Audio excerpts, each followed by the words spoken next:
Selamat pagi, salam sejahtera untuk kita semua. Seluruh jemaat Christ Chapel Manado yang saat ini beribadah secara daring, ataupun saudara-saudari sekalian yang mengikuti ibadah secara onsite di lapangan olahraga SDH Holland Village. Jemaat sekalian, di tengah-tengah situasi dan kondisi yang berubah-ubah ini, kita justru patut mengarahkan fokus kita pada hal yang tidak akan pernah berubah, yakni pribadi Kristus dan kebenaran firman-Nya. Di dalam Kristus, pengharapan kita tidak akan pernah sia-sia.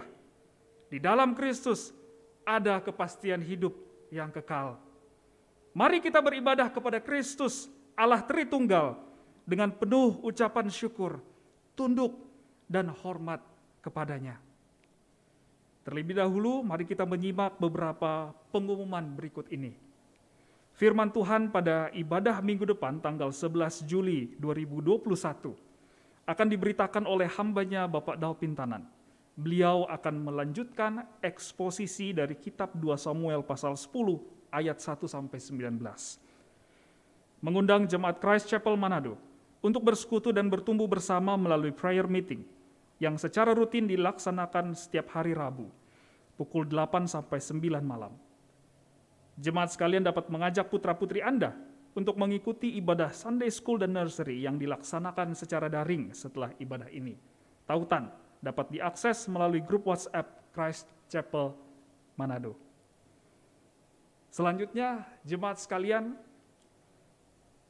kebaktian secara live.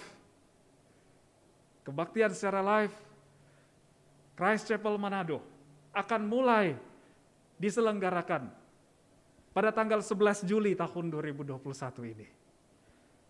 Mari kita terus mendoakan untuk kegiatan ini, proses ini, teknisnya. Mari kita sama-sama doakan ini di keluarga kita.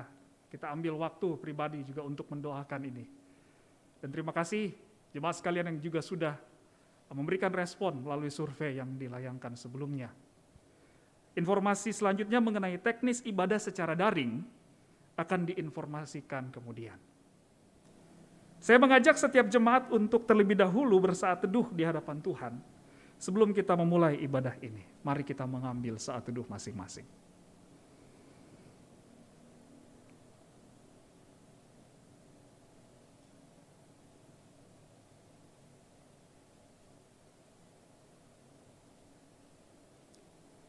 Mari kita menyanyikan lagu pujian kepada Tuhan melalui lagu pujian yang berjudul Suci, Suci, Suci.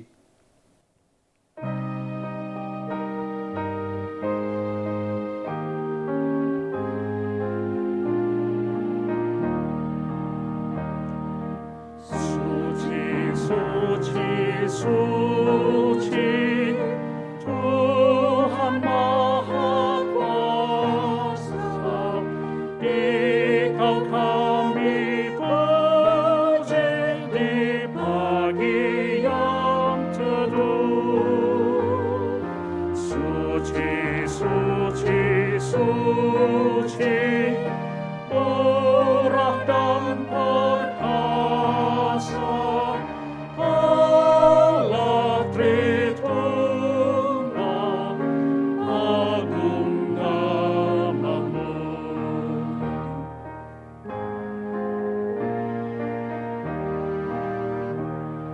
Suci, suci, suci, Kau kudus tersungkur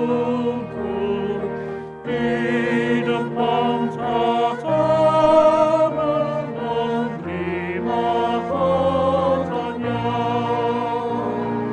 Segenap malaikat sujud menyembah-Mu, Tuhan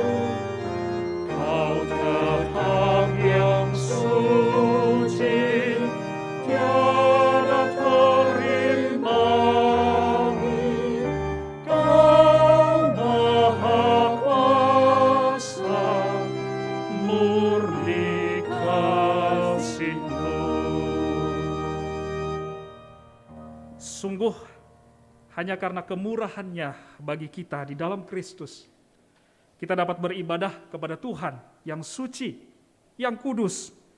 Ia yang menghendaki kita untuk hidup dalam kekudusan. Sebelum kita lebih jauh masuk dalam ibadah, mari kita menyapa orang-orang di sekitar kita.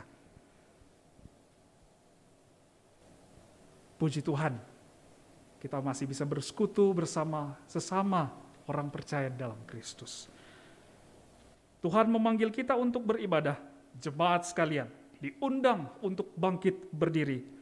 Panggilan ibadah berdasarkan firman Tuhan dalam kitab Yosua pasal 24 ayat 21 sampai 24. Kita baca firman Tuhan ini secara bertanggapan. Tetapi bangsa itu berkata kepada Yosua, "Tidak, hanya kepada Tuhan saja kami akan beribadah." Kemudian berkatalah Yosua kepada bangsa itu, "Kamulah saksi terhadap kamu sendiri bahwa kamu telah memilih Tuhan untuk beribadah kepadanya." Jawab mereka, "Kamilah saksi." Ia berkata, "Maka sekarang jauhkanlah Allah asing yang ada di tengah-tengah kamu dan condongkanlah hatimu kepada Tuhan Allah Israel." Lalu jawab bangsa itu kepada Yosua, "Kepada Tuhan Allah kita akan beribadah, dan firman-Nya akan kami dengarkan." Jemaat sekalian, sebagai respon terhadap panggilan beribadah, mari kita menyanyikan kidung yang berjudul "There is a Higher Throne."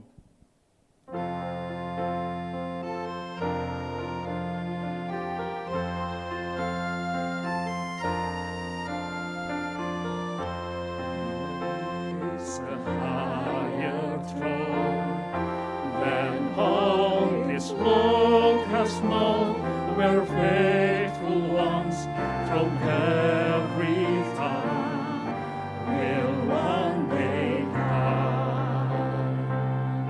Before the sun will stand, made faultless through the land, believing hearts find promised grace. Salvation comes.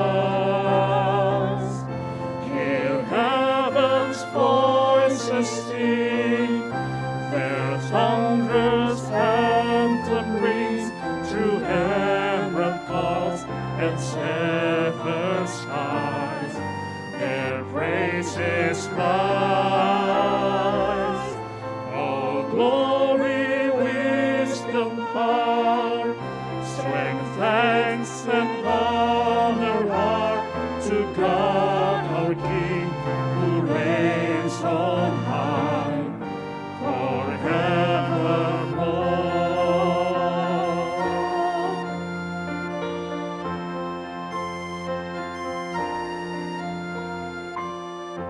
And there we'll find our home, our life before the throne. We'll honor Him in perfect song, where we belong. He'll wipe each tears and time, as thirst and hunger die. The Lamb becomes our shepherd king. We'll reign with Him. Hear heaven's voices sing, their thunderous anthem rings through emerald chords and seven skies. Their praises rise.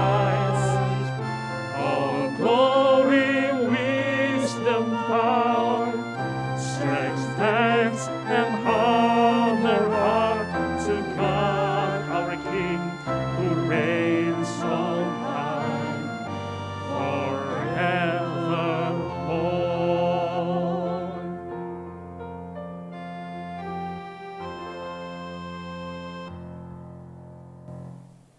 Sungguh kemuliaan-Nya sampai selama-lamanya. Jemaat sekalian, mari kita bersatu di dalam doa. Kita berdoa. Ya Bapa, Allah yang agung dan mulia, Allah yang perkasa, Raja atas segala raja, kekalah kerajaan-Mu. Kami bersyukur dapat beribadah kepadamu ya Tuhan. Tuntunlah kami senantiasa untuk dapat memaknai arti beribadah kepada Tuhan. Kami berserah, kami sungguh berserah kepada Tuhan. Tuntunlah kami, biarlah ibadah ini mendapat perkenanan di hadapan Tuhan. Di dalam nama Tuhan Yesus Kristus, kami berdoa dan kami menaikkan doa yang Kristus ajarkan demikian. Bapa kami di sorga, dikuduskanlah namamu, datanglah kerajaan-Mu, jadilah kehendak-Mu di bumi seperti di sorga. Berilah kami pada hari ini makanan kami yang secukupnya, dan ampunilah kesalahan kami, seperti kami pun mengampuni orang yang bersalah kepada kami. Dan janganlah membawa kami ke dalam pencobaan, namun lepaskanlah kami daripada yang jahat.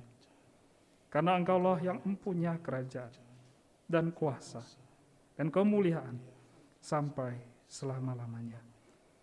Amin.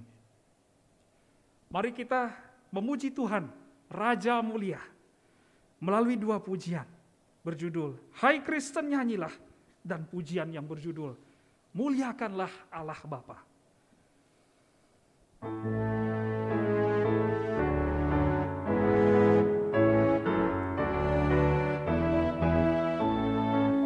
Hai Kristen nyanyilah, haleluya, amin. Rajamu pujilah, haleluya, amin.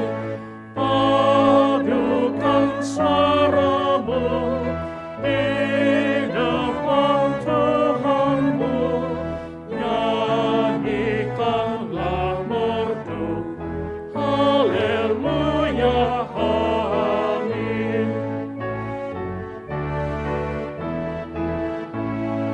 Hatimu angkatlah, haleluya, amin.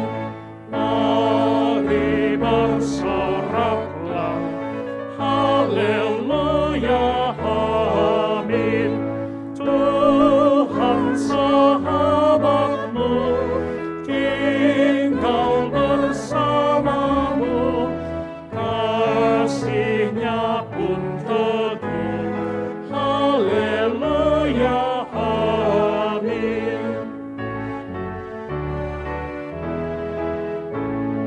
Sanjungmu halismu, haleluya, amin. Walau bah menyerbu, haleluya, amin.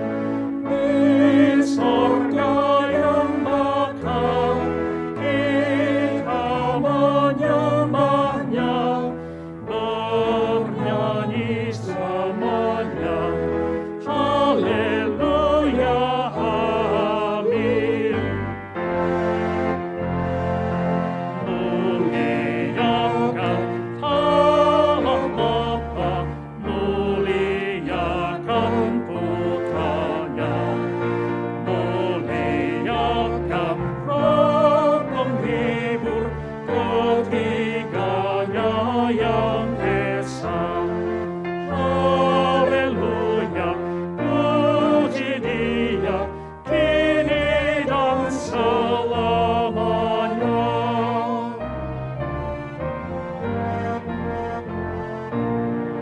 Muliakan Raja Sorga, Raja Gereja yang esa, Raja bangsa, bangsa dunia, langit bumi nyanyilah, haleluya, puji Dia, Raja Maha Mulia.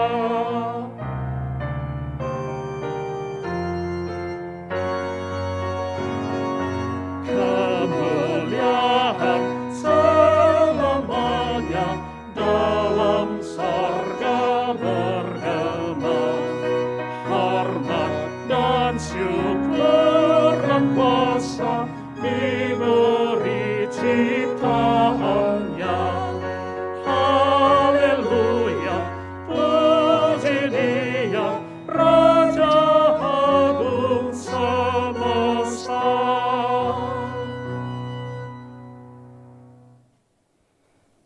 Jemaat sekalian dipersilahkan untuk duduk kembali.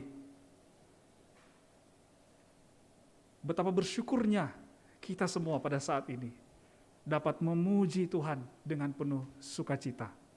Biarlah kegembiraan, keriangan, hati dalam memuji Tuhan senantiasa menjadi bagian kita sekalian. Tuhan memanggil kita kepada iman dan pertobatan. Pengakuan iman komunal terambil dari pengakuan iman Westminster pasal 3 poin 7 dan 8.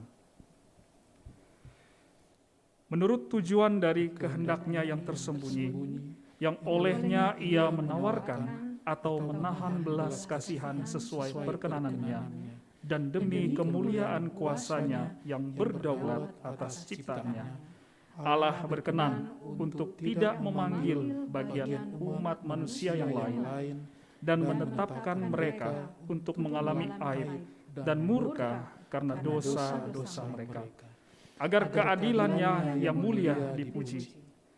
Doktrin predestinasi yang penting dan misterius harus diperlakukan dengan hati-hati dan cermat, supaya dengan memperhatikan dan menaati kehendak Allah yang dinyatakan melalui firman-Nya, orang-orang dapat diyakinkan bahwa mereka telah dipilih sejak dari kekekalan untuk memperoleh panggilan yang efektif menyelamatkan.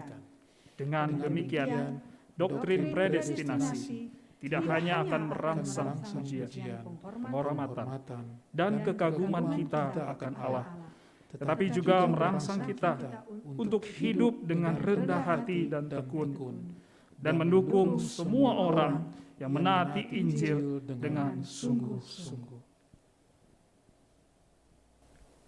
Jemaat sekalian, mari kita masuk dalam pengakuan dosa komunal. Ya Allah, Bapa kami, betapa baiknya rancangan-Mu bagi kami umat-Mu. Ada banyak hal yang tersembunyi, tetapi Engkau berkenan menyingkapkan apa yang cukup untuk dimengerti oleh pikiran kami yang terbatas dan lemah ini. Kami mengaku, kami tidak selalu ingat untuk memuji, menghormati, dan mengagumi rancangan kasih-Mu yang indah sebagaimana yang disingkapkan lewat berita Injil. Dan kami pun tidak selalu siap untuk mendukung orang lain yang ingin menaati Injil dengan sungguh-sungguh. Kasihanilah dan tolonglah kami, demi Kristus Yesus Tuhan kami. Amin. Saat ini pun kita memperoleh kesempatan untuk mengaku dosa kita di hadapan Tuhan. Mari masing-masing berdoa di hadapan Tuhan.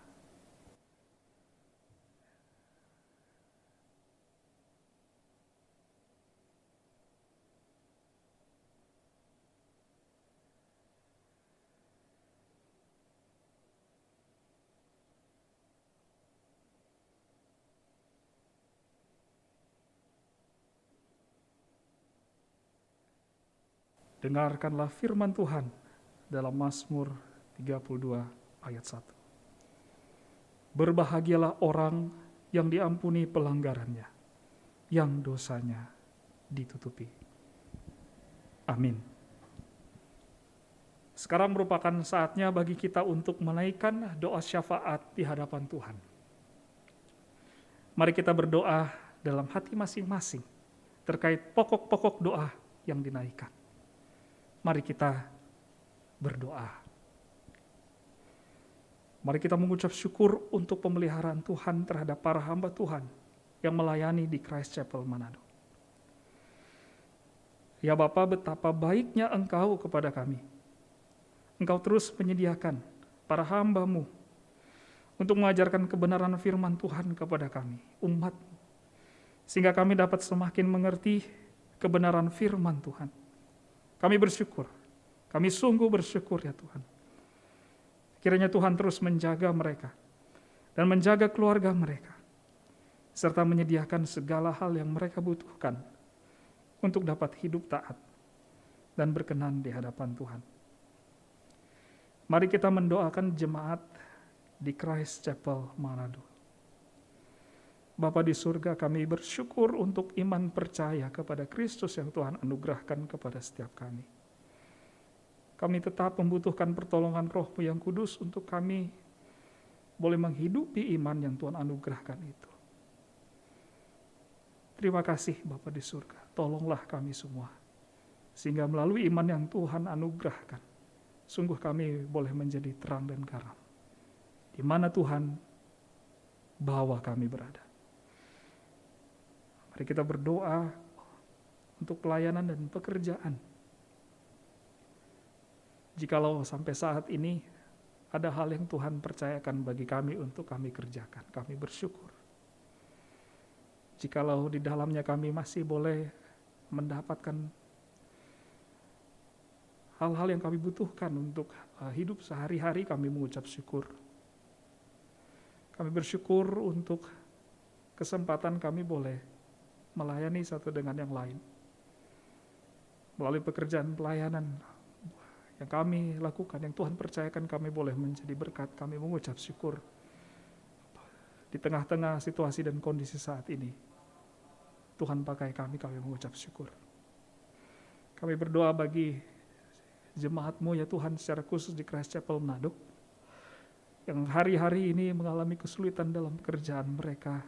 Mungkin mereka kehilangan pekerjaan, mengalami hal yang begitu menghambat pekerjaan mereka Tuhan oleh karena pandemi ini. Biarlah Roh-Mu yang kudus memberikan penghiburan, memberikan jalan keluar, memberikan kami kesigapan, kecekatan, lepaskan kami dari kemalasan, dan biarlah kami terus berpengharapan dalam Tuhan. Dan di tengah-tengah situasi seperti ini ya Tuhan, biarlah Tuhan tidak menjadikan kami kikir. Mari kita berdoa bagi mereka yang sedang sakit. Bapa di surga, yang kami ketahui Tuhan ada Rafael, anak dari salah satu jemaat di Christ Chapel Manado yang sedang kambuh asmanya. Bapa di surga, berikanlah Rafael ketenangan, berikan dia pemulihan ya Tuhan, kekuatan di hari-hari ini. Begitu juga kepada orang tuanya Tuhan yang juga topang, Tuhan yang juga boleh mampukan orang tua dalam mengayomi, memelihara anak yang Tuhan percayakan. Begitu juga setiap jemaat-Mu di Christ Chapel Manado secara khusus Tuhan yang memiliki anak. Tuhan yang berikan setiap orang tua ini hikmat bijaksana, kekuatan kesehatan untuk boleh mendidik anak dengan takut akan Tuhan. Tuhan perlengkapi setiap orang tua dengan kasih Tuhan, sehingga kasih yang dirasakan oleh anak adalah kasih yang asal daripada Tuhan. Secara khusus juga ya Tuhan, kami berdoa bagi jemaat Tuhan yang sampai saat ini sedang menderita karena sakit yang sudah bertahun-tahun. Sungguh oleh karena kemurahan Tuhan, sampai hari ini ya Tuhan, saudara-saudari kami masih tetap bertahan, bahkan tetap melayani Tuhan. Kalau bukan Tuhan yang memberikan kekuatan, maka tidak jemaat teman-teman kami, saudara-saudara kami ini tidak akan sanggup melakukan apa-apa. Oleh karenanya ya Tuhan, biarlah penghiburan sejati yang asal daripada Tuhan menjadi bagian mereka. Bahkan di tengah-tengah kesakitannya ada Tuhan, hati mereka boleh beria-ria karena mereka tahu pengharapan mereka ada dalam Tuhan, dan kehidupan yang kekal ada dalam Tuhan yang mereka percayai dan yakini dalam Kristus. Mari kita juga berdoa bagi setiap rencana dari jemaat Tuhan di Christ Chapel Manado. Bapa di surga, kami berdoa ya Tuhan, untuk mereka yang merencanakan untuk pelayanan, ataupun pekerjaan Tuhan, ataupun hal-hal lainnya untuk kebaikan ya Tuhan. Bila Tuhan yang campur tangan, kalau bukan Tuhan yang menyertai, maka semuanya akan sia-sia. Oleh karena itu ya Tuhan, biarlah kami, Tuhan mampukan untuk mengingat Tuhan ketika kami merencanakan segala sesuatu, besar atau kecil Tuhan. Sehingga ketika kami merencanakan, bukan hanya hal-hal strategis yang kamu lakukan, tetapi membangun keintiman bersama Tuhan, itulah hal terutama yang boleh kami alami dalam rencana yang kami lakukan.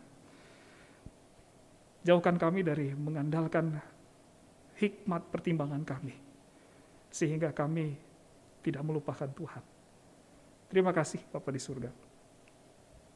Kami juga berdoa untuk bangsa dan negara Indonesia yang di hari-hari ini kami telah mendengar telah diberlakukan pembatasan kegiatan masyarakat di beberapa daerah di Indonesia. Bapa di surga, secara khusus kami berdoa bagi anak-anak-Mu. Biarlah kami boleh menjadi warga negara yang kooperatif, boleh menjadi warga negara yang mendukung pemerintah, menjaga sesama, menjadi saksi Tuhan, mendukung satu dengan yang lain. Kalaupun ada kendala ketika bagi kami semua, oleh karena kebijakan yang ada ini ya Tuhan, jauhkanlah kami dari bersungut-sungut, jauhkanlah kami daripada hati yang kecut, tapi biarlah kami boleh mengambil bagian kami sesuai dengan kapasitas kami masing-masing ya Tuhan. Beberapa dari rekan-rekan kami yang mungkin khawatir oleh karena hal ini, secara khusus mereka yang terhambat perjalanannya, biarlah Tuhan yang boleh berikan hikmat bagi mereka, untuk mereka boleh secara bijaksana mengatasi kendala ini. Berkatilah pemerintah kami Tuhan, jauhkanlah daripada hal yang jahat. Biarlah tuh melalui mereka Tuhan boleh pakai untuk mendatangkan kesejahteraan bagi bangsa dan negara ini. Dan kami juga berdoa untuk rencana ibadah secara live Tuhan pada tanggal 11 Juli nanti. Lepaskanlah kami dari hal yang jahat, dan biarlah kami boleh menikmati persekutuan yang akan dilaksanakan secara langsung. Terima kasih Bapa di surga, terima kasih. Ini doa syafaat kami dalam nama Tuhan Yesus. Amin. Mari kita mengekspresikan rasa syukur kita kepada Tuhan dengan memberikan persembahan. Dengarkanlah firman Tuhan sebagai pengantar bagi kita dalam memberikan persembahan. Terambil dari kitab 1 Tawarik pasal 16 ayat 29. Berilah kepada Tuhan kemuliaan namanya. Bawalah persembahan dan masuklah menghadap Dia. Sujudlah menyembah kepada Tuhan dengan berhiaskan kekudusan. Mari kita memberikan persembahan sambil menyanyikan lagu pujian yang berjudul Indah Mulia Bahagia Penuh.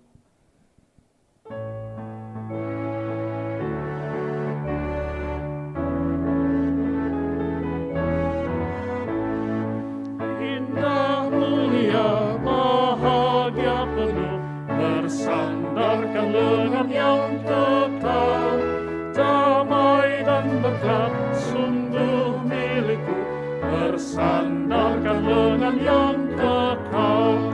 Aman, aman dari bencana dan sesat. Aman, aman, bersandarkan lengan yang kekal.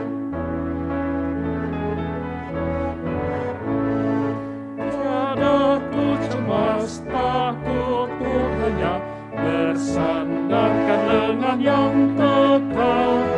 Hatiku tenang, ku dihantarnya, bersandarkan lengan yang kekal. Jemaat sekalian diundang untuk bangkit berdiri. Dari bencana dan sesat, aman, aman, bersandarkan lengan yang kekal. Mari kita berdoa. Inilah persembahan kami ya Tuhan. Kami memberikannya dengan penuh sukacita di hadapan Tuhan untuk dipakai demi misi kerajaan Allah. Berkatilah ya Tuhan dan kuduskanlah. Demikian juga kiranya Tuhan memberkati umat-Mu ini sesuai dengan kasih karunia Tuhan bagi kami semua. Dalam nama Tuhan Yesus Kristus kami mempersembahkan persembahan ini. Amin. Jemaat sekalian dipersilahkan untuk duduk kembali. Tuhan memperbarui kita dalam firman-Nya. Mari kita dengan penuh sukacita kita menyambut pemberitaan firman Tuhan. Selamat pagi Bapak, Ibu, Saudara sekalian. Kita bersyukur bisa hadir dan mengikuti ibadah pagi ini. Indonesia memasuki babak baru bagaimana mengelola pandemi, tetapi Tuhan tetap menganugerahkan kesempatan kepada kita untuk belajar firman Tuhan. Mari kita masuk di dalam doa. Bapa kami yang di surga, tolonglah kami di dalam kami belajar firman-Mu. Kiranya pikiran kami tetap dipandu oleh kehendak-Mu yang sempurna. Dalam nama Tuhan Yesus kami berdoa. Amin. Saudara-saudaraku yang dikasihi oleh Tuhan, kita akan belajar dari kitab 2 Samuel pasal yang ke-9, ayat 1 sampai dengan 13. Di bagian yang pertama, saya akan membacakan ayat pertama sampai dengan ayat keempat terlebih dahulu. Ayat-ayat yang lain akan kita baca setelah saya membahasnya. Mari kita memperhatikannya. Berkatalah Daud, "Masih adakah orang yang tinggal dari keluarga Saul? Maka aku akan menunjukkan kasihku kepadanya oleh karena Yonatan. Adapun keluarga Saul mempunyai seorang hamba yang bernama Siba. Ia dipanggil menghadap Daud. Lalu raja bertanya kepadanya, 'Engkaukah Siba?' Jawabnya, 'Hamba tuanku.' Kemudian berkatalah raja, 'Tidak adakah lagi orang yang tinggal dari keluarga Saul? Aku hendak menunjukkan kepadanya kasih yang dari Allah.' Lalu berkatalah Siba kepada raja, 'Masih ada seorang anak laki-laki Yonatan yang cacat kakinya.' Tanya raja kepadanya, 'Di manakah ia?' Jawab Siba kepada raja, 'Dia ada di rumah Mahir bin Amiel di Lodebar.'" Tahun 2009, Amerika merilis sebuah film berjudul The Blind Side. Ini adalah kisah seorang pemuda miskin, sederhana yang tidak ada harapan di masa depan, di mana dia memiliki seorang ibu pecandu narkoba. Nah, pemuda miskin ini luntang-lantung dan tidak jelas bagaimana hidupnya. Tetapi ada suatu keluarga, sepasang suami istri dengan 2 anak yang sangat baik keadaannya. Mereka keluarga yang sangat berada, yang kemudian menyadari Mike ini perlu ditolong. Film yang mengisahkan drama biografi dari kisah nyata ini menunjukkan bagaimana sepasang suami istri dan keluarganya ini memelihara, mengasuh pemuda yang tidak ada harapan ini. Dan singkat cerita, pemuda ini kemudian berprestasi di dalam olahraga, di dalam studinya. Menyaksikan film ini, kita akan tersentuh oleh kebaikan sepasang suami istri Kristen ini. Melihat kebaikan dan kasih suami istri ini, kita akan menyadari inilah seharusnya hidup anak-anak Tuhan yang memikirkan, memperhatikan, dan menyatakan kasih dan kebaikan kepada orang lain. Bapak, Ibu, Saudara sekalian, hari ini kita melihat dan membaca kisah Daud. Bagaimanakah Daud menyatakan kasihnya kepada keluarga Saul? Ini akan memberikan inspirasi di dalam hidup kita sebagai anak-anak Tuhan. Saya ingin mengajak kita memikirkan topik ini, yaitu kebaikan atau kasih dari Daud. Atau kebaikan atau kasih dari seorang raja. Di dalam ayat-ayat yang kita baca, terungkap 3 kenyataan tentang kebaikan atau kasih dari Daud kepada keluarga Saul. Kita akan memperhatikannya satu persatu. Yang pertama, terdapat di dalam 2 Samuel 9 ayat yang pertama. Berkatalah Daud, "Masih adakah orang yang tinggal dari keluarga Saul? Maka aku akan menunjukkan kasihku kepadanya oleh karena Yonatan." Yang pertama, Daud akan menunjukkan kasihnya.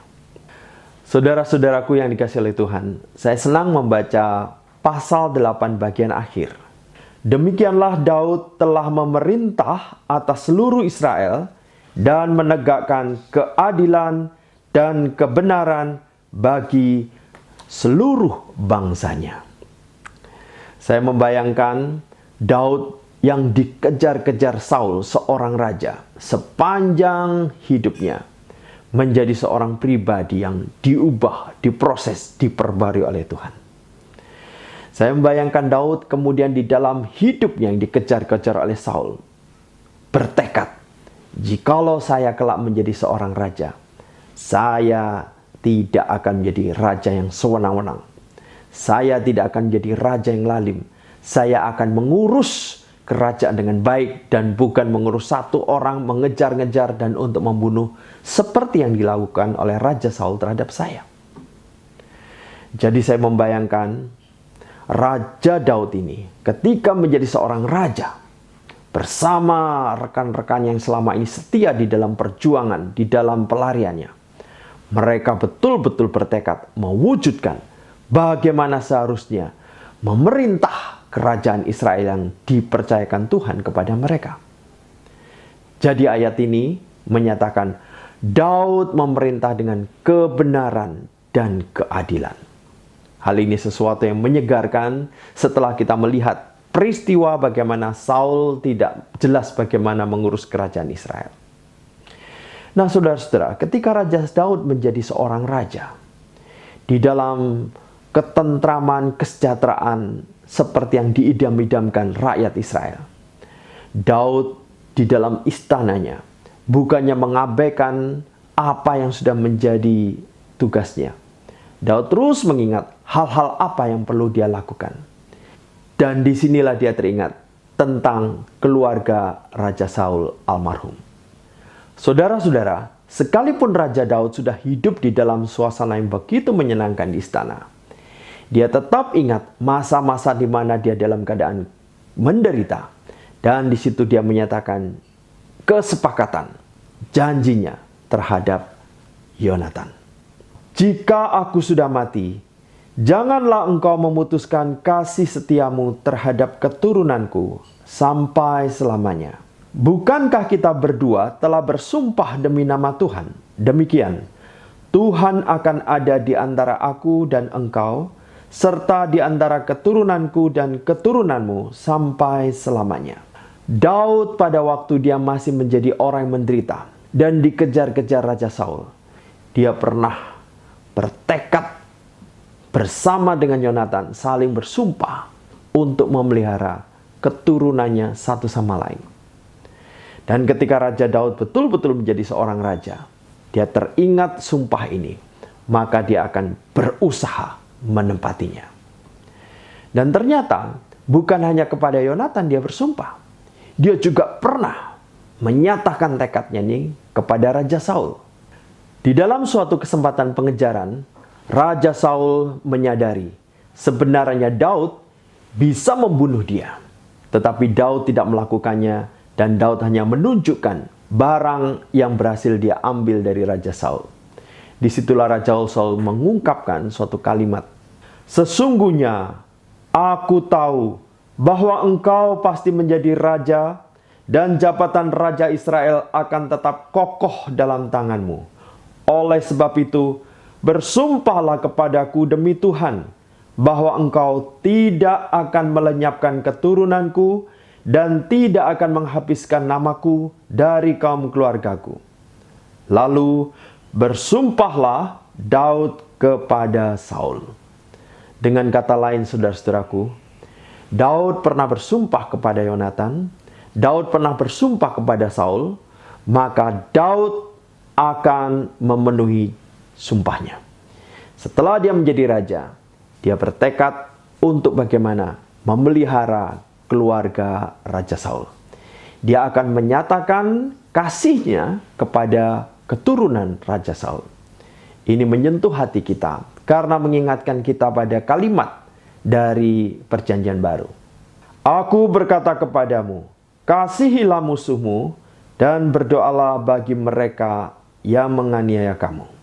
Dan janganlah membalas kejahatan dengan kejahatan atau caci maki dengan caci maki, tetapi sebaliknya hendaklah kamu memberkati, karena untuk itulah kamu dipanggil yaitu untuk memperoleh berkat.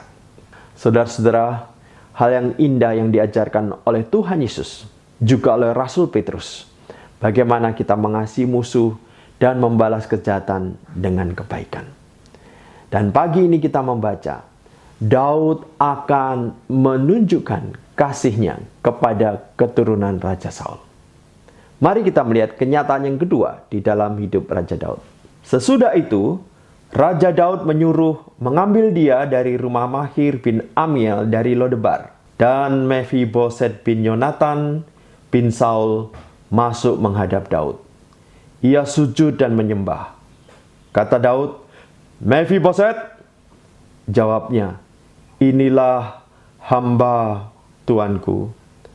Kemudian berkatalah Daud kepadanya, "Janganlah takut, sebab aku pasti akan menunjukkan kasihku kepadamu oleh karena Yonatan ayahmu. Aku akan mengembalikan kepadamu segala ladang Saul nenekmu, dan engkau tetap makan sehidangan dengan aku." Lalu sujudlah Mephiboset dan berkata, "Apakah hambamu ini, sehingga engkau menghiraukan anjing mati seperti aku?" Lalu raja memanggil Ziba hamba Saul itu dan berkata kepadanya, "Segala sesuatu yang adalah milik Saul dan milik seluruh keluarganya, ku berikan kepada cucu tuanmu itu. Engkau harus mengerjakan tanah baginya, engkau, anak-anakmu dan hamba-hambamu, dan harus membawa masuk tuanya, supaya cucu tuanmu itu ada makanannya. Mephiboset, cucu tuanmu itu, akan tetap makan sehidangan dengan aku." Ziba mempunyai 15 orang anak laki-laki dan 20 orang hamba. Saudara-saudaraku, kenyataan kedua dalam hidup Raja Daud disebutkan di dalam ayat yang ke-7. Kemudian berkatalah Daud kepadanya, "Janganlah takut, sebab aku pasti akan menunjukkan kasihku kepadamu oleh karena Yonatan ayahmu." Inilah kenyataan kedua, Daud pasti menunjukkan kasihnya. Saudara-saudara, di dalam ayat kelima disebutkan istilah Lodebar. Inilah lokasi Lodebar, jauh di sebelah utara Yerusalem dan jauh juga dari Danau Galilea. Lodebar adalah suatu daerah yang tandus, suatu daerah yang kering, suatu daerah yang sama sekali tidak menarik dan tidak subur. Mengapa Mephiboset tinggal di sana? Ini bisa kita pahami berdasarkan tradisi di masa itu. Jikalau ada raja baru, maka keturunan raja yang sebelumnya akan disingkirkan, dibuang atau dimusnahkan, supaya mereka tidak lagi memiliki keturunan yang kelak mengganggu dinasti yang baru. Dan Mephiboset maupun hamba yang memelihara Mephiboset menyadari hal ini. Mereka mengungsi ke tempat yang tidak diketahui oleh siapapun, dan dia tidak dikenal oleh orang-orang sekitarnya bahwa dia adalah keturunan Raja Saul. Ini untuk menjaga identitasnya supaya tidak diketahui dan mereka bisa tetap hidup. Dia tinggal di sana di dalam keadaan nestapa, dalam keadaan miskin, dan tidak dikenal oleh orang lain. Raja Daud tentu saja tahu bagaimana menelusuri keturunan Raja Saul sekalipun bersembunyi ke tempat lain. Dia bisa saja mengutus orang-orang yang paling pintar untuk melacak siapakah orang-orang terkait. Dan dia menemukan hamba dari Raja Saul yang sudah tua, yaitu Ziba. Ziba mengetahui lokasi keberadaan Mephiboset. Dan Ziba tidak bisa menghindar.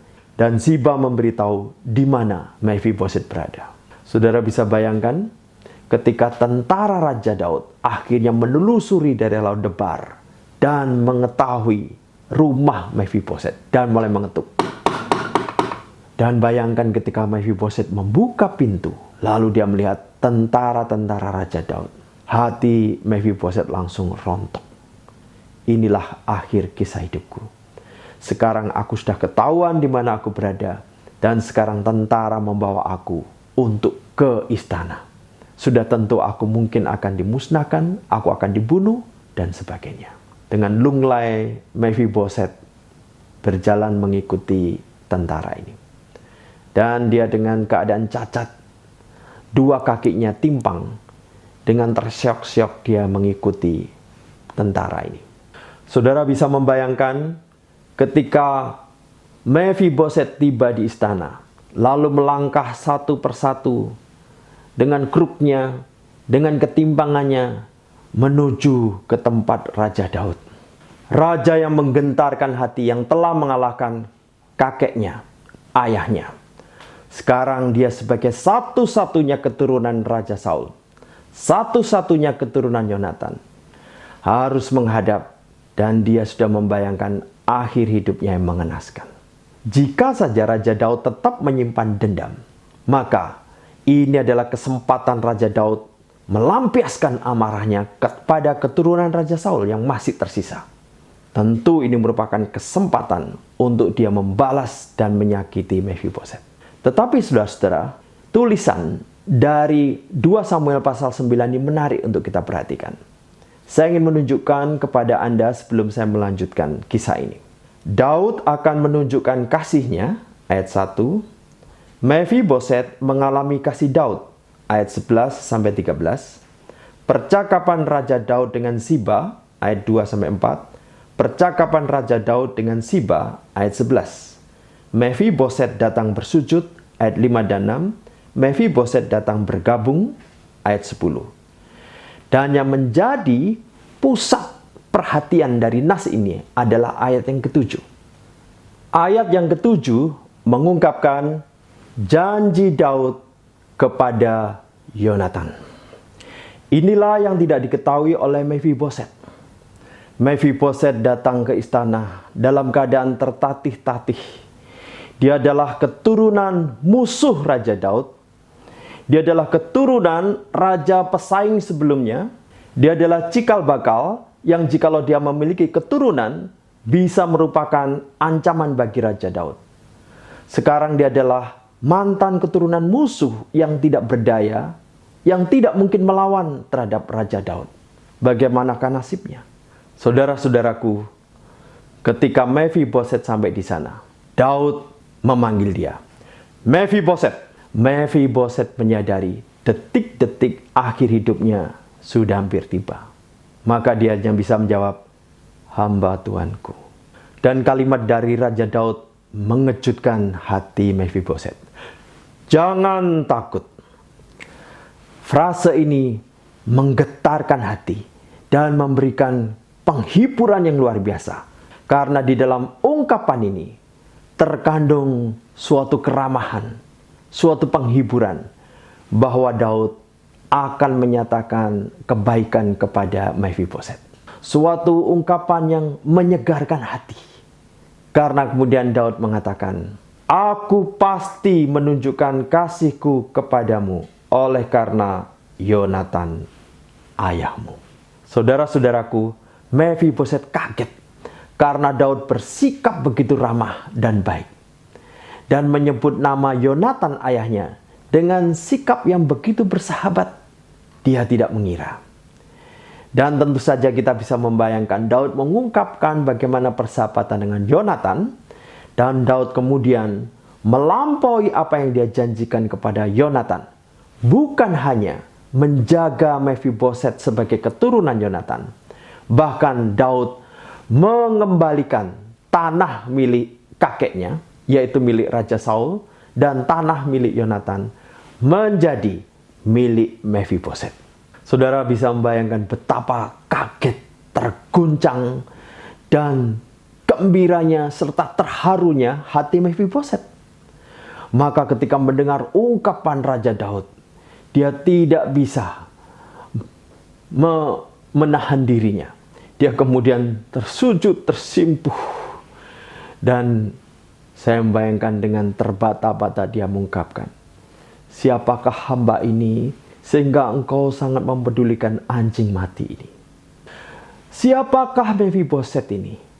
Seorang yang cacat, seorang yang tinggal di tempat yang begitu hina, sekarang dipanggil ke istana Dan sekarang berhadapan dengan Raja Daud, justru Raja Daud memberikan hadiah anugerah yang begitu besar, perlakuan yang baik, dan tanah, dan makan sehidangan dengan raja. Mephiboset merasakan anugerah dan kebaikan yang begitu besar, sehingga dia dengan tersujud dan tidak bisa memandang wajah Raja Daud, dia berkata, "Siapakah hamba ini?"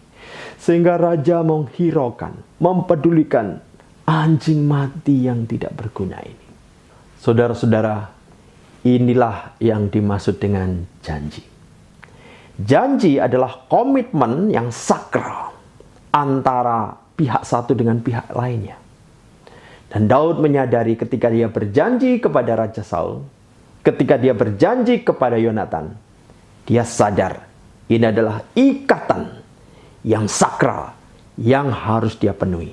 Dan Raja Daud memenuhinya melalui Mephiboset, bahkan melampaui apa yang dia janjikan kepada Raja Saul dan Yonatan.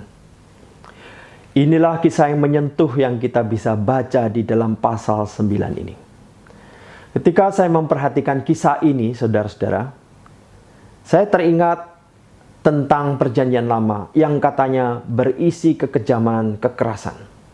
Ternyata tidak seluruhnya demikian.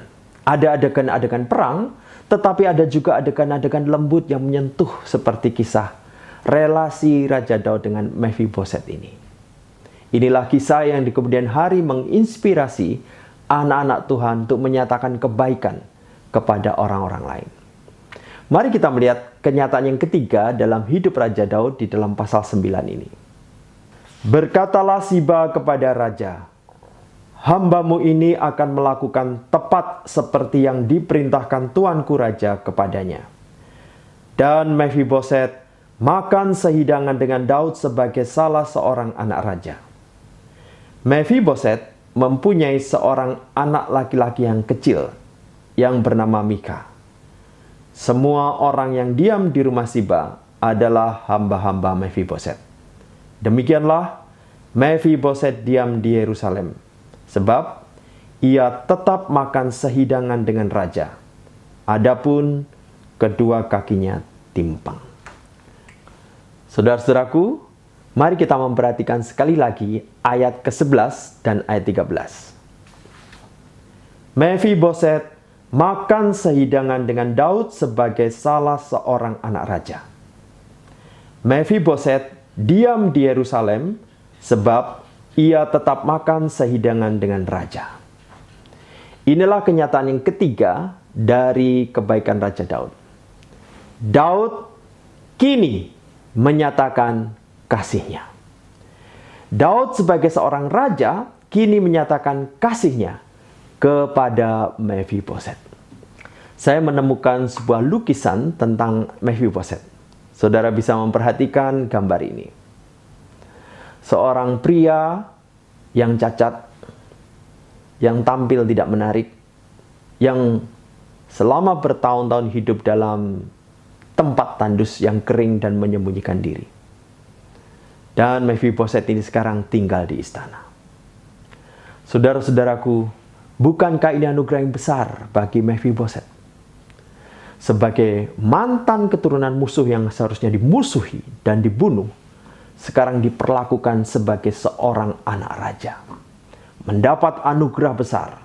Seharusnya dimusuhi, sekarang dikasihi. Seharusnya lawan, sekarang didekap sebagai seorang anak. Puji Tuhan. Mari kita bayangkan saudara-saudara, ketika makan bersama di tempat Raja Daud di istana. Saudara bisa membayangkan, misalnya, Nathan. Siapakah Nathan? Nathan adalah anak Raja Daud. Melalui Nathan, kelak puluhan generasi berikutnya akan muncul pasangan suami istri, Maria dan Yusuf, dan mereka yang melahirkan Yesus Kristus. Lalu siapa lagi? Absalom. Absalom disebut Alkitab sebagai pemuda yang sangat tampan, tidak ada cacat dari kepala sampai kepada kaki. Berikutnya, Tamar, seorang gadis cantik, anak Raja Daud yang lembut dan anggun. putri raja. Siapa lagi? Salomo, seorang pemuda yang sangat berdedikasi dan kelak kemudian hari mendapatkan bijaksana dan hikmat dari Tuhan untuk menjadi penerus Raja Daud. Belum lagi Amnon dan anak-anak lainnya. Saudara-saudaraku, bayangkan ada Raja Daud dengan anak-anak yang istimewa, pangeran dan putri di istana. Dan siapa yang penampilannya paling tidak menarik dan kelihatan tidak sesuai? Tentu saja Mephiboset. Dia berjalan tertatih-tatih. Alkitab menyebutkan dia cacat. Dan dia datang dengan kruk, dengan suara kruk. Pelan-pelan datang duduk di sana. Tetapi Raja Daud memperlakukan sebagai anaknya.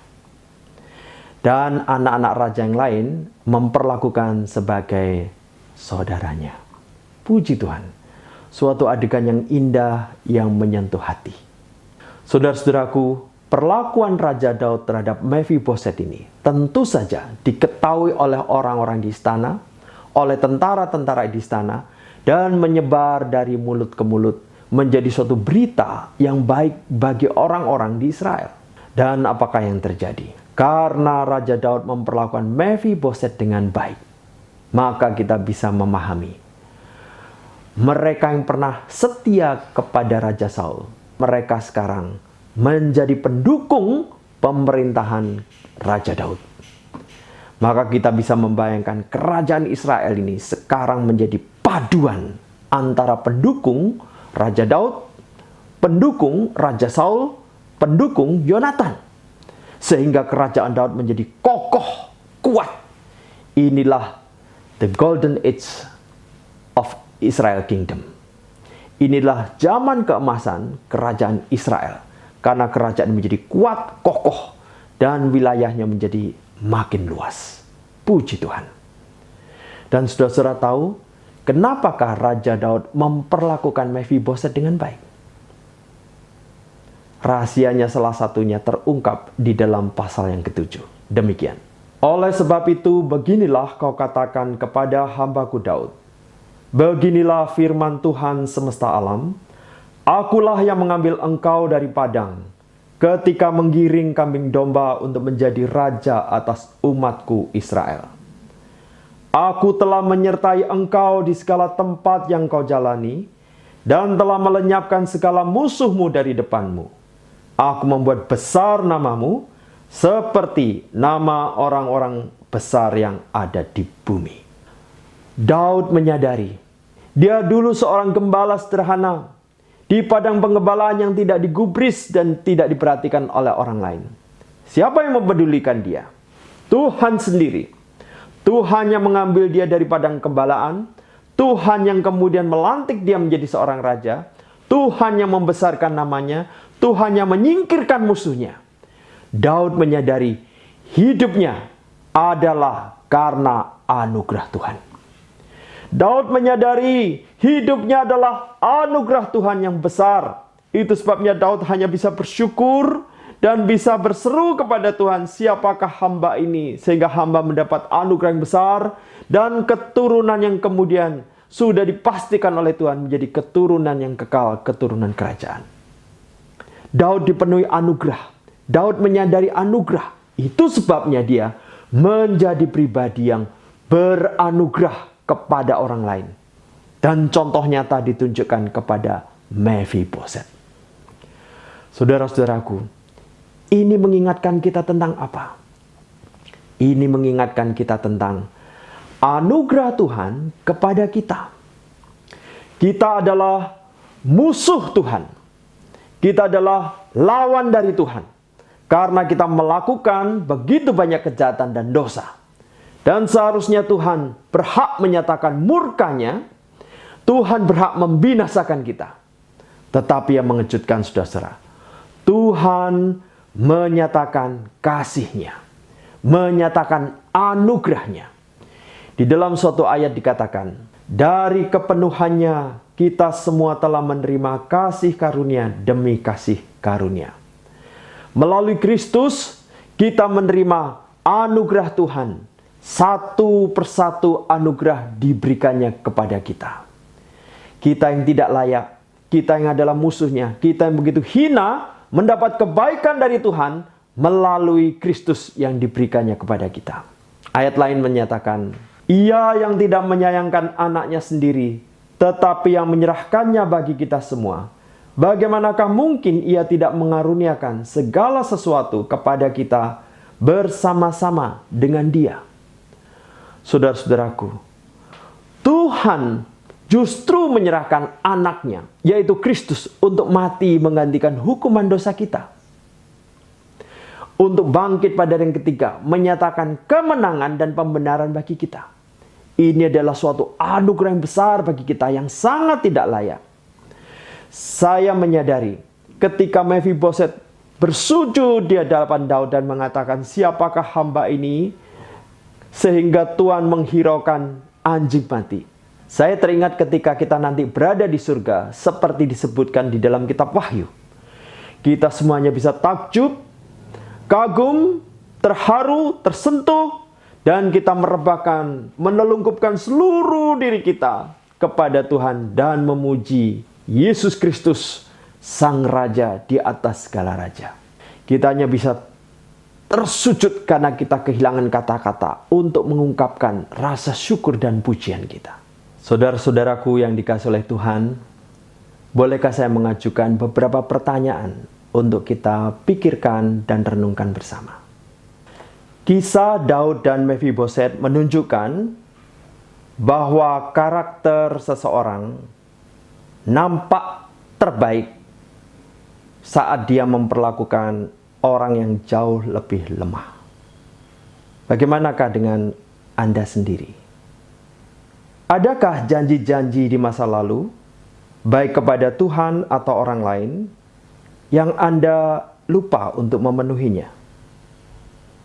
Dan dengan anugerah Tuhan, Anda ingin menggenapinya. Jika Anda seorang Kristen, apakah artinya bagi Anda menjadi anak-anak Allah yang diadopsi di dalam keluarga Allah? Kasih Allah melalui Kristus kepada kita seperti kasih Raja Daud kepada Mephiboset. Begitu tidak terduga dan begitu mengejutkan. Pernahkah Anda terkagum-kagum terhadap kasih dan anugerah Tuhan? Setelah Anda menyadari kebaikan, kasih, dan anugerah Tuhan, bagaimana Anda menunjukkan bahwa Anda telah menerima kebaikan Allah, kasih Allah, anugerah Allah yang begitu besar di dalam hidup Anda kepada orang lain? Mari kita masuk di dalam doa. Tuhan Allah Bapa kami yang di surga, kami bersyukur karena kasih-Mu yang besar melalui Kristus yang telah mati dan bangkit. Kami bersyukur karena Tuhan telah memanggil kami menjadi anak-anak-Mu. Tolonglah kami menyatakan kasih dan kebaikan-Mu kepada orang-orang di sekitar kami. Di dalam nama Tuhan Yesus, Juru Selamat kami satu-satunya, kami berdoa. Amin. Syukur kepada Tuhan, kita boleh mendengarkan kebenaran firman Tuhan. Jemaat sekalian, mari kita meresponinya dengan menaikkan satu pujian sebagai pujian penutup, pujian yang berjudul What Grace is Mine. Jemaat sekalian diundang untuk bangkit berdiri.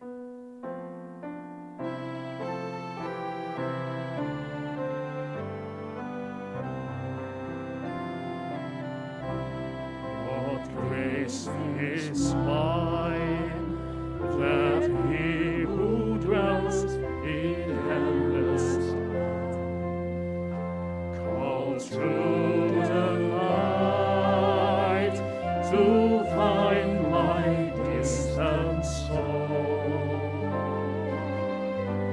and from his arms poured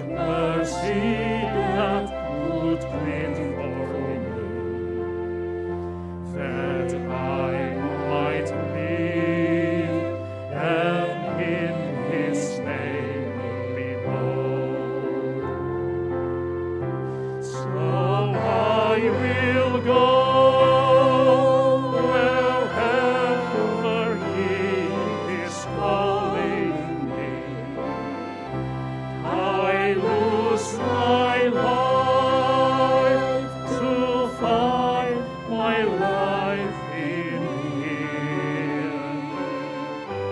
I give my heart to gain the hope that never dies. I bow my heart, take up my cross and follow Him. So I will go wherever He is calling me. So I will go wherever He is calling me.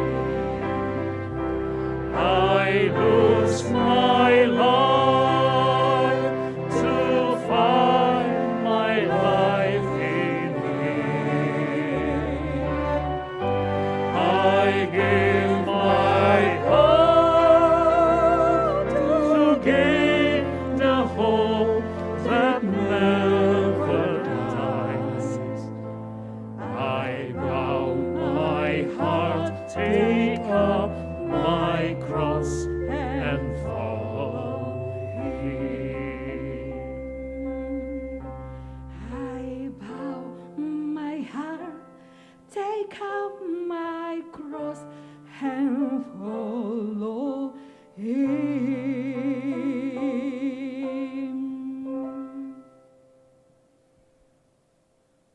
Biarlah puji, hormat, kemuliaan hanya bagi Allah Tritunggal. Doksologi.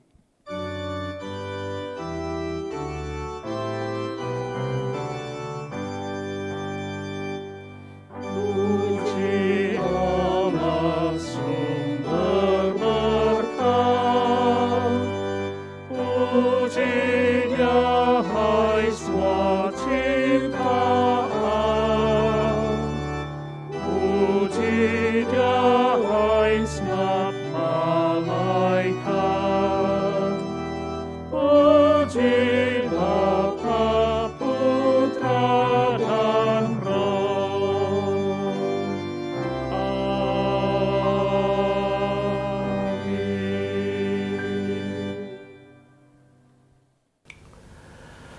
Saudara-saudaraku, pulanglah dengan sejahtera dan terimalah berkat dari Tuhan. Kiranya Allah Bapa yang kasih-Nya sempurna melampaui pemikiran kita, yang rencananya sempurna melampaui pemahaman kita, dan kiranya Tuhan Yesus Kristus, Anak Allah yang tunggal yang mati dan bangkit menggantikan kita, dan kiranya Roh Kudus yang diutus-Nya menemani kita, menyertai kita, menyatakan kebaikan-Nya, kasih-Nya, anugerah-Nya senantiasa sampai selama-lamanya. Amin.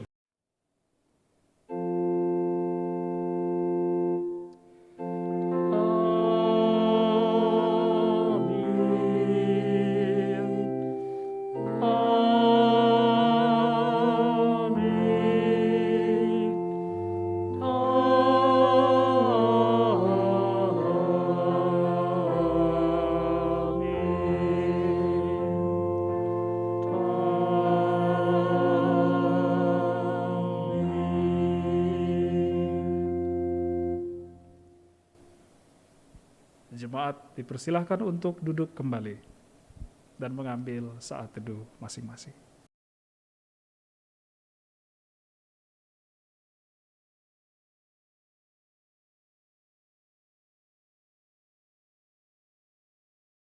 Saat teduh selesai. Selamat hari Minggu, selamat menikmati persekutuan bersama saudara seiman di dalam Tuhan, dan selamat menikmati penyertaan Tuhan di sepanjang minggu ini. Tuhan Yesus memberkati.